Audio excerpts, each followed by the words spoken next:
The kicking position, such a loved spot. NFL kickers, the position that you either love one week or you hate it the next, depending on your team and the situation. I think I felt more heartbreaks because of a missed kick than I have in a relationship. Like, imagine bowling your ass out just to have the game come down to a field goal. I would be shitting bricks. Which is why this position is more important than some people make it seem. I'm just saying, I'd want a kicker who can make at least 20 out of 21 kicks and score us points when this sorry-ass offense can't. I want a kicker who's going to strike fear into other teams, like how Justin Tucker strikes fear at Massage Park. I want a player where it's like when they see this motherfucker roll on the field, it's raps. Like, I want teams to be like, damn. Or even I'll take a punter that can have people going, wow, how'd he make that kick perfectly right at the 20? I want a guy who's going to make it right in the 20 almost damn near every time and try as hard as to avoid a touchback. In this video, I'll be going over the kicking class, at least some of the better prospects in it, things like the punters to the kickers. I would have included long snappers, but really, I don't even know what to say for that one. So, yeah, quick disclaimer before we start the video. Once again, I am not a professional. This is all just strictly off my research. If I get a thing wrong, I get a thing wrong. I mean, at the end of the day, it's just my opinion. So, with that being said, let's start talking about the prospects. Alright, so we have Andres Boragalis. When I say damn, I mean damn. Talk about accuracy with this one. Only missing one field goal during the season. On top of that, had a 90% hit rate throughout 4 years at Miami, accumulating for 405 points total, with his longest kick being 56 yards. And with Andres, who has shown he has plenty of room for development as a player who has yet to hit his ceiling, and being from the ACC, where record shows ACC kickers translate very well to the NFL. I mean, as of recent, you know the saying, ACC, UFC, OKC, Lakers in 5. You get exactly what I mean. Like, Andres might be another name added to that list. And he's got somewhat of a clutch factor that's shown up multiple times in his career, like against Virginia, where he had 3 45-yarders and a game-winning kick. Overtime against Clemson in 2023, and he just showcased the ability to thrive under pressure. Like, this is a pick teams make because what he provides as far as stability to the kicking game for things like kickoff,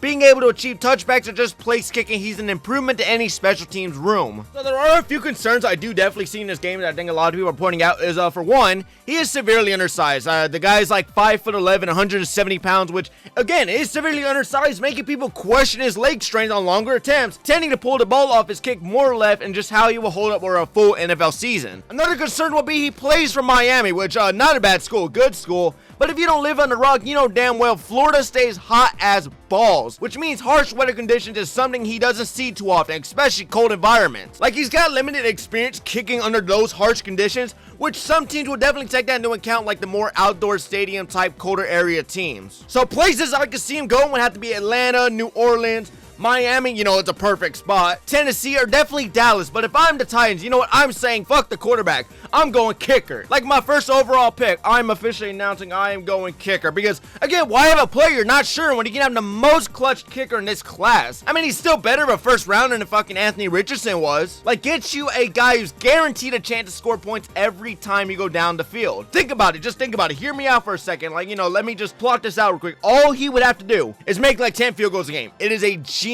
strategy. I don't know why teams ain't hiring me already. So yeah, I got him projected over guys like Sanders, Cam Ward, those guys, because you can never go wrong getting a kicker early on. Just ask the Niners. Okay, truthfully though, I'm actually kidding about all that. I don't actually believe he's a first rounder. Please do not click off. I swear I'm not as dumb as I come by. This video is meant to be satire. Realistically though, I see him as a 5th rounder, and he's just really going to be any upgrade to any scheme he goes into. I think for teams that need a solid kicker, especially if you play like in a dome or something like that, I think definitely he will fit there perfectly. James Burnett. Alright, so we got a 6'6", 236-pound Australian punter. Come Holly, these guys are rare to come by. 1 to 4-star prospect who's been in the starting role for my Crimson Tide since 2021.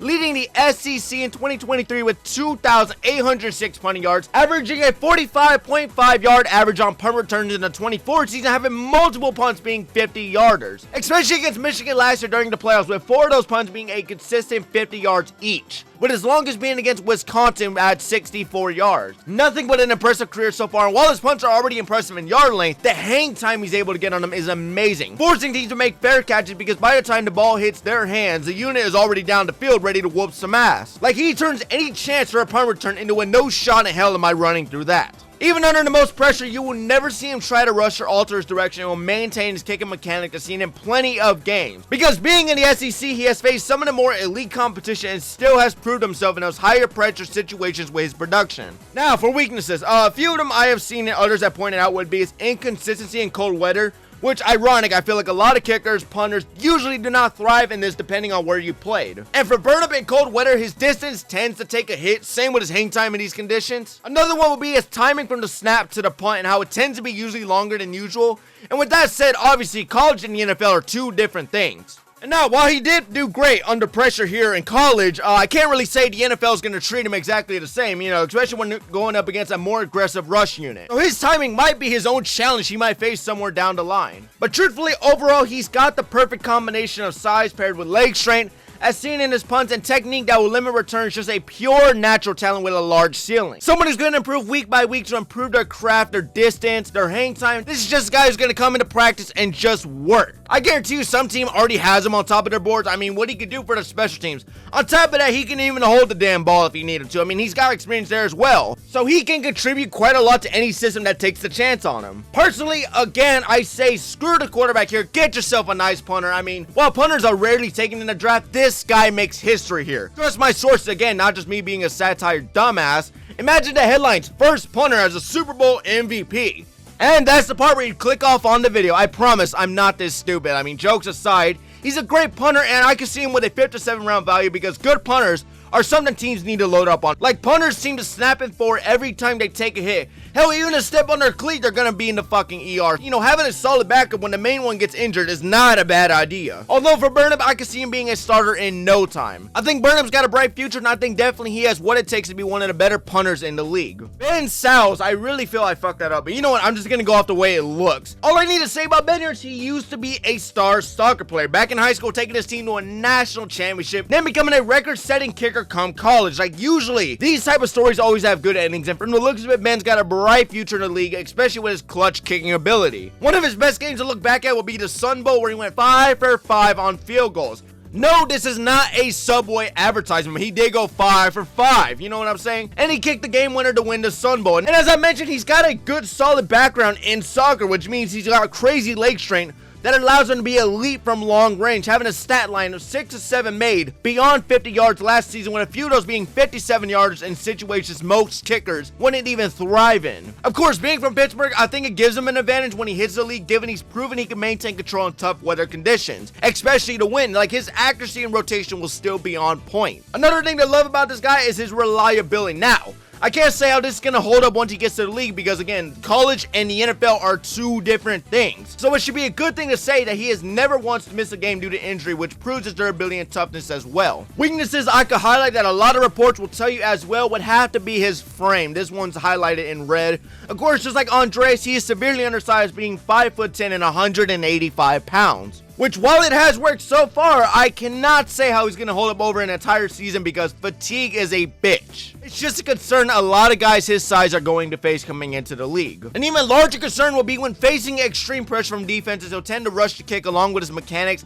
losing focus, causing large potential for mistakes, and the ball to be pulled slightly in a different direction. Sum it all up, does your team need a good kicker with a lot of power behind him? If so, you better call Sal. This is a player who's going to be a starter immediately depending where he lands. He's proven time from time again, no distance and no moment can be too much for his accuracy and clutch-like mentality. Easily worth a day 3 pick right here because, again, I know kickers don't get a ton of attention or really enough praise, but it is one of those positions that really need investment into it. Because in most cases, these guys are the difference between a loss and a win, so using a pick here to pick up Sal is a good move for any team that needs to fill the kicking position. Alright, now we have Luke Elzinga. My god, I'm just gonna call the man Luke. Another big ass punter, because like, why, we don't get enough of these guys. 6'4", 229 pounds, Luke was one of the nation's best punters at Central Michigan before transferring to Oklahoma in 2023, where his talents really stood out, facing much stronger competition, averaging 45 yards a punt at a consistent rate. One of his best games was in 2021, where Central Michigan played LSU, and he totaled 294 yards, in which 6 of his punts he averaged were 49 apiece. Now, notable games this year and last where he got to Oklahoma would be his performance against Texas, where he averaged 48 yards for 6 punts, his longest being 63 yards.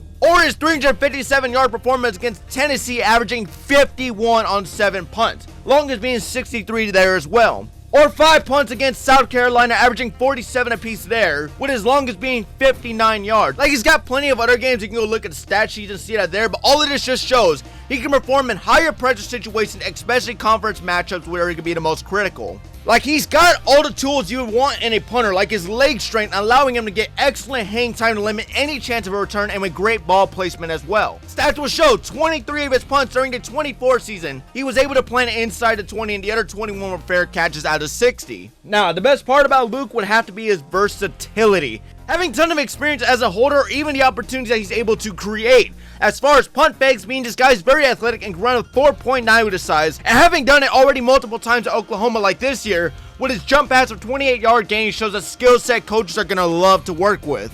Now, a weakness I gotta point out that a lot of reports will say as well is while he can get great hang time on a consistent basis, it's when he tries to get much longer distances than usual, he'll usually just throw his hang time right out of the window, leading to more punts being returned. And even with his leg strength, for as good as it is, when he gets too aggressive trying to kick the damn thing deep, he'll put too much power behind it and cause an unnecessary touchback.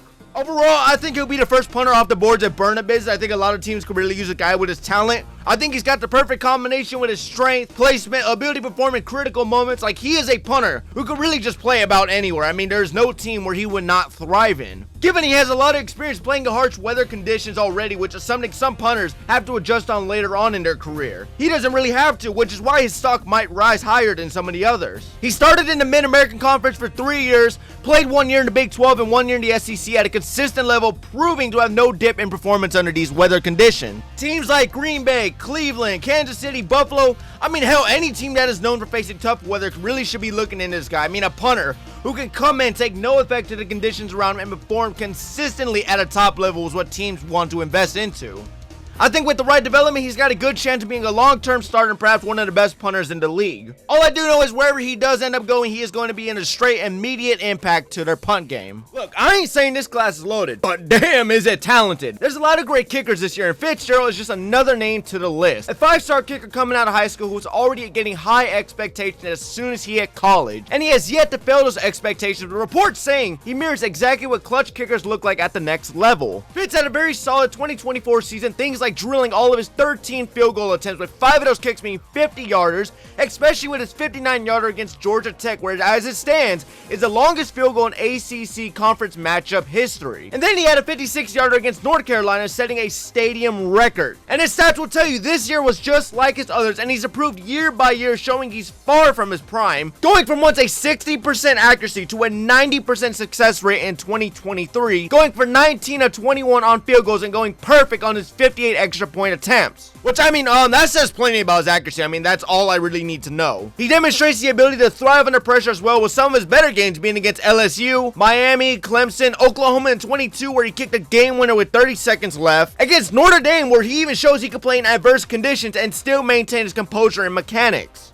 Oh yeah, and did I mention he's also a versatile player, being a solid kickoff specialist in 2023 with an average of 64 yards on 86 kickoffs, including 56 touchbacks, totaling 5,500 yards. My God. Now, for the weaknesses of Fitzgerald, well, really, there's not a lot. You know, same with the other players on this list because, well, they're damn kickers. You know, there's not a lot to pick at. But if I had a few as seen by his game list, and just notably playing in Florida, where, as I mentioned, the climate already is hot as balls, he doesn't have much experience in tough or extreme weather conditions. Like, he's got a few, but I wouldn't say it's something I'm too confident I could throw him out there and he would thrive all the time. So limited experience definitely is something teams might take note of. Overall, Fitzgerald's going to be good. I mean, what else do I need to say? I mean, immediate starter once he touches the league. His accuracy and perfect season score overall, I think, be enough for teams to go, you know what, this guy is going to be our cornerstone kicker. All of the tools are just pointing to Fitzgerald is going to be a hit. Teams are really going to love what he brings, especially with his leg strength. I mean, a 59-yarder and perfection on the kicks. You know damn well whoever gets him is going to take advantage of this. And the best part about it is his potential is through the roof. Let alone his prime hasn't even started and he's doing shit like this. I'm just saying his clutch factor, leg strength, accurate performances, all of this is going to take him far and will be a name some teams will have higher on their draft board. Like, this is a guy I can confidently say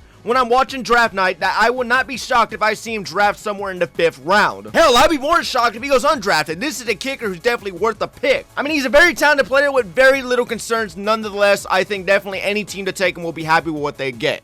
And with that being said, ladies and gentlemen, thank you so much for watching this random recap. I really hope you did enjoy this video about kickers because, you know, no one else does this. You know, it's a position I wanted to target. Definitely not because it was an April Fool's suggestion, but, you know, I really hope you did enjoy it. And, yeah, I will see you all in the next random recap.